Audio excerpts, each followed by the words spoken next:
विस्तारित ब्रह्मांड अब 3 मिनट पुराना है और ऊर्जा संघनित हो रही है, जिससे हमारे आधुनिक ब्रह्मांड के निर्माण खंड बन रहे हैं: इलेक्ट्रॉन, न्यूट्रॉन और प्रोटॉन।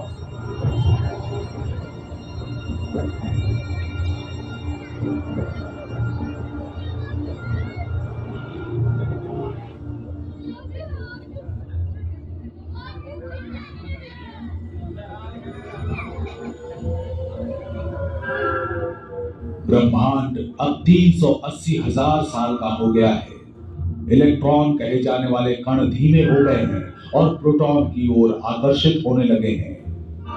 प्रत्येक इलेक्ट्रॉन में ऋणात्मक आवेश होता है और हर प्रोटॉन में एक जैसा धनात्मक आवेश होता है।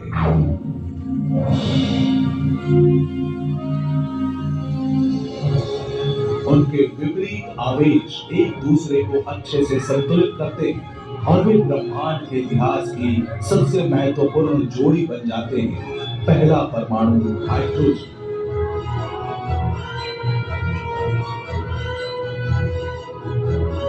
इलेक्ट्रॉनों को प्रोटॉन और न्यूट्रॉन के जोड़ों द्वारा भी पकड़ा जाता है और इससे पूरा होता है दूसरा सबसे सरल परमाणु हीलियम।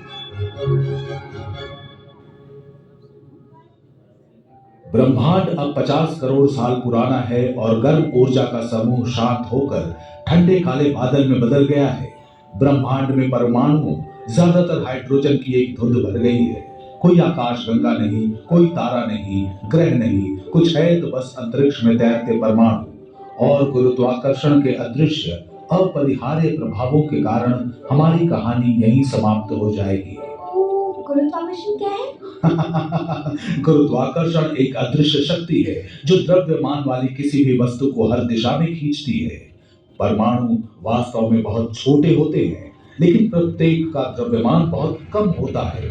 इसलिए प्रत्येक परमाणु का गुरुत्वाकर्षण धीरे धीरे बिना दिखे ब्रह्मांड में दूसरे परमाणु को खींच रहा है। धीरे धीरे लेकिन पक्के तौर पर यह गुरुत्वाकर्षण पूरे ब्रह्मांड में हाइड्रोजन के बादलों को आकार देता है।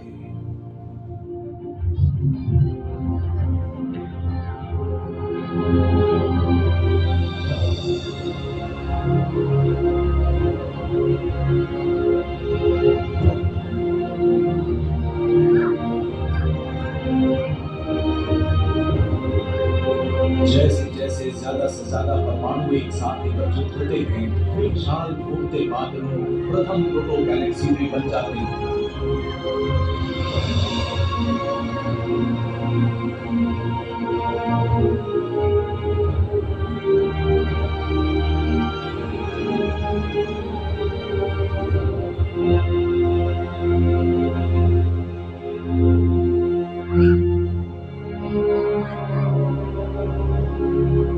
जैसे जैसे आकाशगंगाएं आकार लेती हैं, अंदर गहरे चमकीले धब्बे दिखाई देने लगते हैं। ये नई रोशनी अति विशाल शुरुआती सितारों के जन्म का संकेत है।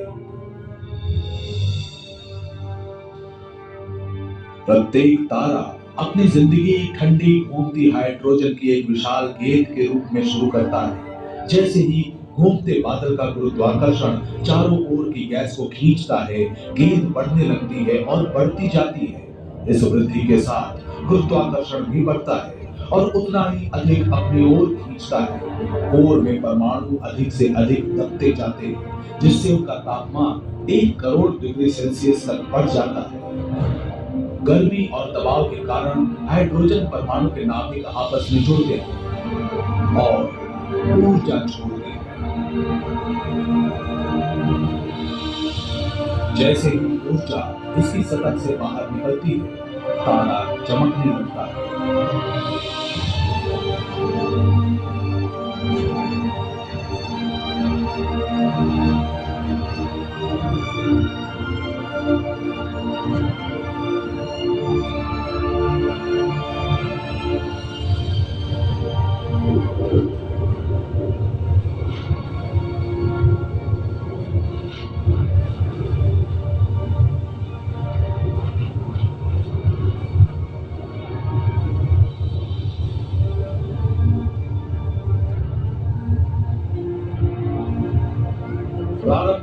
बड़े विशाल थे, सूर्य जैसे आधुनिक तारों से कहीं अधिक विशाल।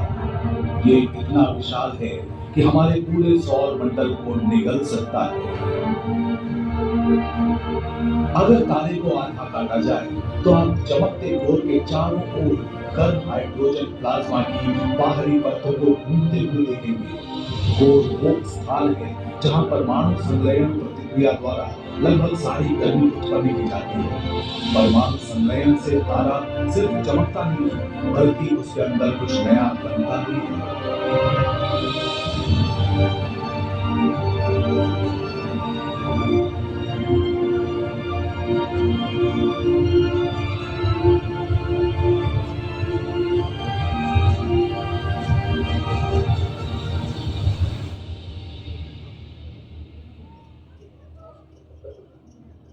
देवियों और सज्जनों, आपके मनोरंजन के लिए क्या मैं परमाणु संलयन के चमत्कारों और रहस्यों को दिखाने वाला एक अजीबोगरीब नजारा प्रस्तुत कर सकता हूं। कल्पना कीजिए हम तारों के बीच में हैं। ये गेंदें हाइड्रोजन नाभिक से अलग हुए प्रोटॉन हैं और अब देखिए कि कैसे वे एक साथ मिलकर हीलियम नामक एक नया तत्व बनाते हैं। ये प्रक्रिया प्रोटॉन से शुरू होती है। वे सभी एक दूसरे से दूर जाने की कोशिश कर रहे हैं क्योंकि उनका धनात्मक आवेश उन्हें अलग कर देता है। हालांकि कभी-कभी प्रोटॉन अपना आवेश खो देगा और न्यूट्रॉन में बदल जाएगा। न्यूट्रॉन के पास कोई आवेश नहीं होता है, इसलिए गर्मी और दबाव उन्हें निकटतम प्रोटॉन से जुड़ने के लिए मजबूर करता है। वे मिलकर एक नया न्यूक्लियाई बनाते हैं जिसे ड्यूटेरॉन कहा जाता है। ड्यूटेरॉन कोर के चारों ओर घूमता है, लेकिन जल्द ही वो किसी मुक्त प्रोटॉन से टकरा जाता है। फिर न्यूक्लियस में वृद्धि होती है। तब न्यूक्लियस कोर में इधर-उधर घूमता रहता है जब तक कि वो दूसरे नाभिक से मिल नहीं जाता और दोनों आपस में पिस नहीं जाते। दो प्रोटॉन उड़कर वापस कोर में चले जाते हैं, लेकिन जो नाभिक अब बचा है उसमें दो प्रोटॉन और दो न्यूट्रॉन हैं। इस तत्व यानी एलिमेंट का नाम हीलियम है। हाइड्रोजन प्रोटॉन के संलयन की ये प्रक्रिया प्रत्येक सेकंड अरबों खरबों बार हो रही है।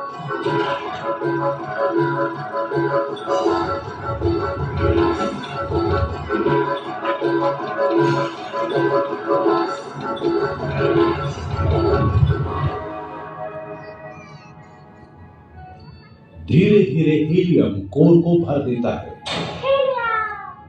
आपको लग रहा होगा कि एक बार कोर ने सभी हाइड्रोजन को हीलियम में बदल दिया तो वो काम करना बंद कर देगा, लेकिन तत्वों का बनना तो अभी शुरू हुआ है।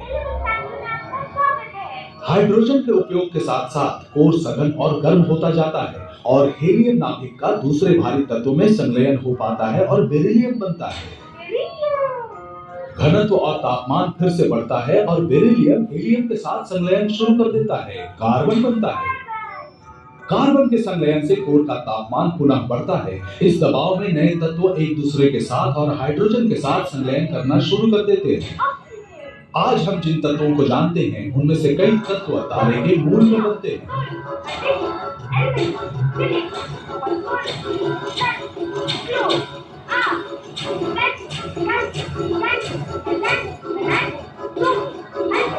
अंत में जाकर जो तत्व बनता है उसे हम लोहा कहते हैं, लेकिन लोहे का केंद्रक इतना स्थिर होता है कि उसका संलयन नहीं हो पाता और इसलिए कोर में तापमान नहीं बढ़ता है। अचानक तारे के अंदर से उसे खींचने वाले गुरुत्वाकर्षण को संतुलित करने के लिए पर्याप्त दबाव नहीं पड़ता। गुरुत्वाकर्षण जीत जाता है और तारे का कोर ढह जाता है।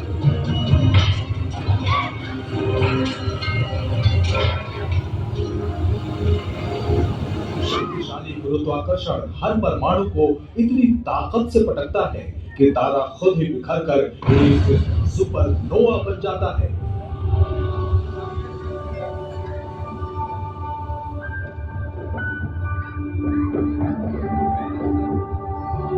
सुपरनोवा तत्व निर्माण प्रक्रिया का अंतिम चरण पूरा करते हैं।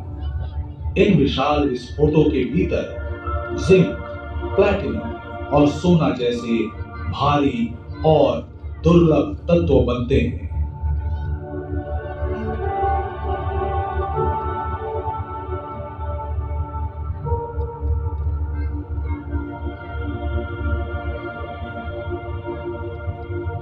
अरबों वर्षों में विस्फोटित तारों का मलबा धीरे धीरे विशाल बादलों में एकत्रित हो जाता है। अभी भी ज्यादातर हाइड्रोजन है, लेकिन अब भारी परमाणुओं के मिश्रण से भर चुका है। इन विशाल बादलों को हम नेबुलाए अथवा निहारिका कहते हैं। ये इतना विशाल है कि इसमें हमारा सौरमंडल लाखों करोड़ों बार समा सकता है। इन स्तंभों के अंदर गहराई में परमाणुओं के साथ कुछ हो रहा है। वे एक दूसरे तक पहुंचना और अणु बनाना शुरू कर रहे हैं। सुनिए, मेरा एक सवाल है। पूछो बेहिचक। अणु क्या होता है? हाँ, अच्छा सवाल है। आइए ध्यान से देखिए।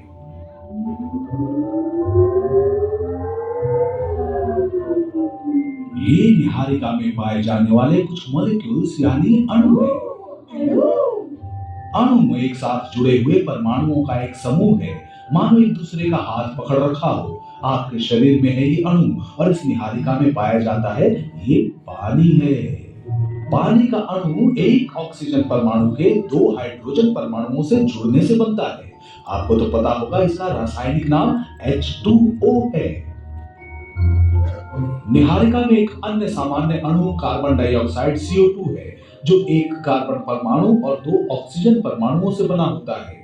आपका शरीर कार्बन डाइऑक्साइड बनाता है और आप इसे सांस के द्वारा बाहर छोड़ते हैं। आप सब भी इस अणु का निर्माण करते हैं, बस इसे बाहर नहीं छोड़ते। क्या आपको पता है इसे क्या कहा जाता है? नहीं, नहीं। कोई और बताए?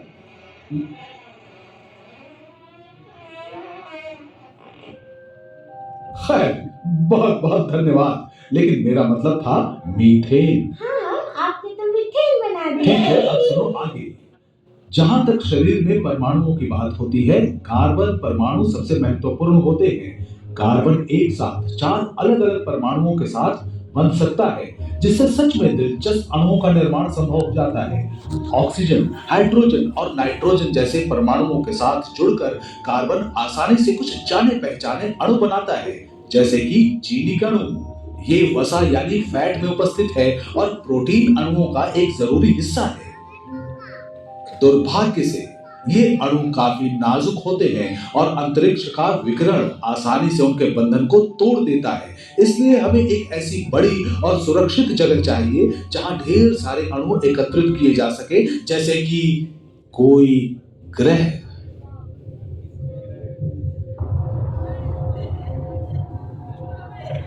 गैसों, अणुओं, धातुओं और धूल की ये विशाल डिस्क ही हमारा सौरमंडल है, जिसके केंद्र में है एक नया सूर्य। इन मंडराते बादलों के भीतर गुरुत्वाकर्षण इन अणुओं को चक्कर खाते बड़े द्रव्यमान में खींच रहा है, जो ग्रह बन जाएंगे।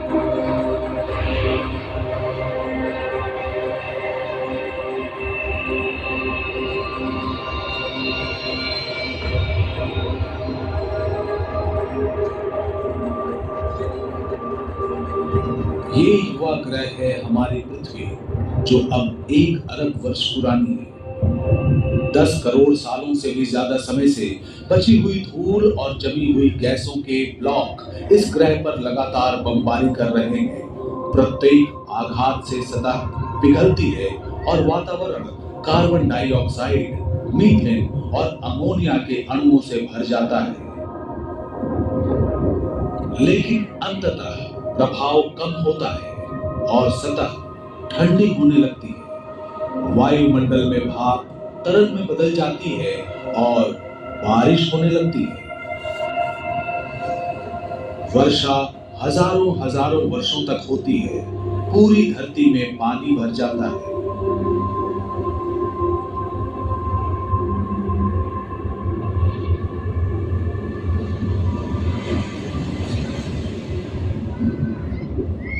इस महासागर के नीचे परमाणुओं और अणुओं की यात्रा का एक नया चरण शुरू होता है।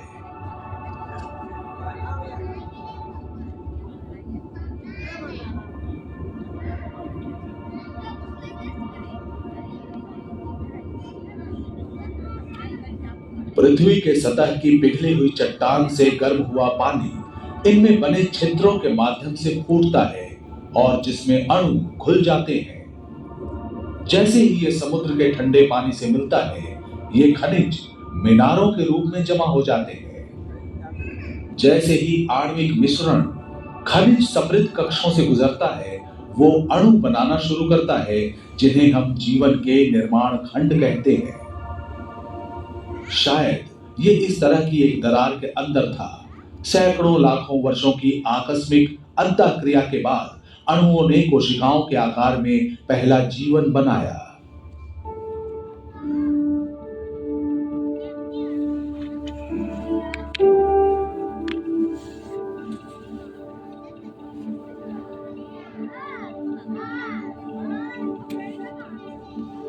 समुद्र के नीचे इन प्रारंभिक कोशिकाओं ने ऊर्जा और विकास के लिए पर्यावरण से अणुओं और परमाणुओं का उपयोग किया।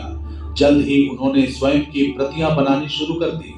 अचानक सैकड़ों, हजारों, लाखों, खरबों कोशिकाएं पूरे महासागर में फैल गई। 1 अरब वर्षों के आश्चर्यजनक उत्परिवर्तन के चलते एक अद्भुत प्रगति हुई। कुछ कोशिकाओं ने कार्बन डाइऑक्साइड और पानी को चीनी में बदलने के लिए सूर्य की ऊर्जा का उपयोग करना शुरू कर दिया। इस महाशक्ति प्रकाश संश्लेषण के कारण कोशिकाएं कहीं अधिक तेजी से बढ़ी, लेकिन सामने एक बुरा आश्चर्य था। इन नई सुपर कोशिकाओं से निकला ऑक्सीजन और वायुमंडल में निर्मित होते होते इसने हमारे ग्रह को हमेशा के लिए बदल दिया। अत्यधिक प्रतिक्रियाशील ऑक्सीजन ने बड़ी संख्या में कोशिकाओं को विषाक्त किया और हुई सामूहिक विलुप्ति। लेकिन कुछ कोशिकाएं बच गईं। जब उनकी प्रतियां बनी, उन्होंने दुनिया को इस नई गैस को सहन करने, यहाँ तक कि उपयोग करने में सक्षम कोशिकाओं से भर दिया और जीवन आगे बढ़ता गया। कुछ कोशिकाओं ने एक साथ कार्य करके समूह बनाए, जब तक कि वे पहले बहुकोशिका वाले जीव नहीं बन गए। कई कई पीढ़ियों के दौरान उनके रूप धीरे धीरे बदलते गए। कुछ मौलिक सूक्ष्म अणु सरल कृमियों में विकसित हो गए थे। जल्द ही उन कृमियों का विकास हुआ और आदिम मछलियां बनी। रक्त कोशिकाओं में लोहे का उपयोग करते हुए इन्होंने ऑक्सीजन और कैल्शियम ग्रहण किया और बनी हड्डियां। मछलियां विकसित होती रही और महासागरों में राज करती रही। समय के साथ अणु और परमाणु एक जीवित वस्तु से दूसरे जीवित वस्तु में जाते हैं और फिर से नए और संशोधित होते रहते हैं।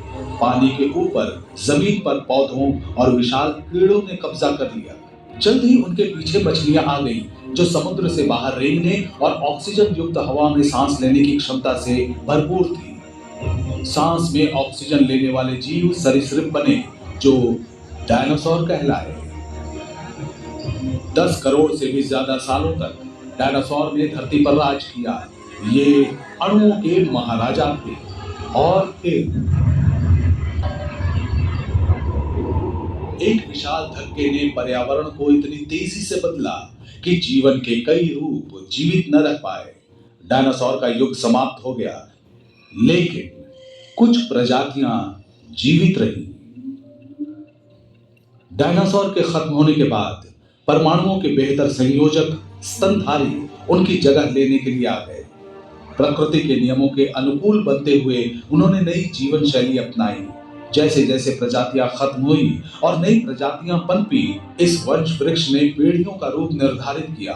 फिर लाखों साल बाद वंश वृक्ष की एक दूर की शाखा पर नए स्तनधारी बंदर पनपे। कई कई पीढ़ियों के बाद इस शाखा की एक टहनी पर कुछ बहुत ही अजीब बंदर आ गए। ये बंदर अजीब थे क्योंकि उनके परमाणुओं ने मस्तिष्क का निर्माण किया था, जो केवल पेट की भूख के बारे में नहीं सोचते थे, बल्कि ये भी सोचते थे कि हम किस चीज से बने हैं और ये भी कि ये सब कहां से आया।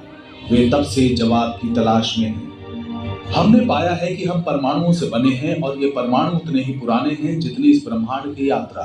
आपका हिस्सा बनने से पहले वे जानवरों, पौधों और हवा में थे। वे कभी डायनासोर में थे, कभी आदिम मछली में। उन्हीं से सबसे पहली कोशिकाएं बनी।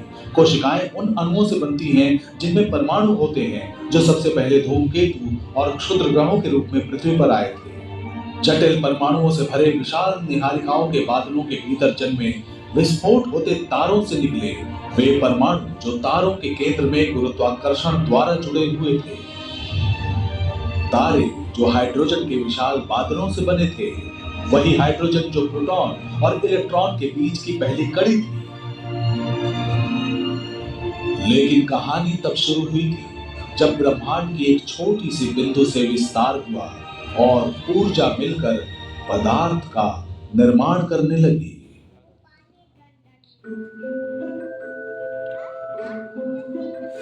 तैयार हो जाइए ब्रह्मांड के अद्भुत प्रदर्शनी के लिए।